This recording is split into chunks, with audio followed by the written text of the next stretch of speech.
ஒரு காலத்துல இஸ்ரவேல் ஜனங்களும் பெலிஸ்தியரும் போருக்கு தயாராக இருந்தாங்க. கோலியாத் என்ற ஒரு பெரிய வீரன் இருந்தான். அவனை பார்த்தாலே எல்லோருக்கும் பயம். யாராவது எனக்கு கூட சண்டை போடேன் வாங்கன்னு தினமா வந்து சொல்லுவான். அவன் கூட சண்டை போட யாருக்குமே துணிவில்லை. எல்லாருமே அவனை கண்டு பயந்தாங்க. அந்த நேரத்துல ஒரு தாவீது சின்ன பையன் அங்கே வந்தான்.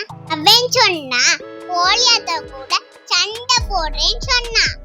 அதை கேட்டதும் எல்லாருமே சிரிச்சாங்க.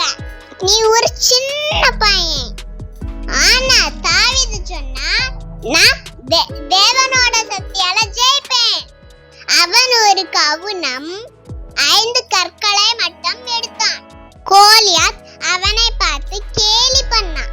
தாவீது ஒரு கல்லை எடுத்து விசுவாசத்தோட எறிந்தான். இந்த கல் நேராக போய் கோலியாத் நெற்றியில் பட்டது. அவன் கீழே விழுந்தான். இந்த நாள் ஒரு சின்ன பையன் ஒரு பெரிய ராஜாத்தனை ஜெயிச்சான். இந்த கதையில இருந்து என்ன கற்றுக்கொள்ளலாம்னா, நம்ம கூட ஏசப்பா இருந்தா எந்த பெரிய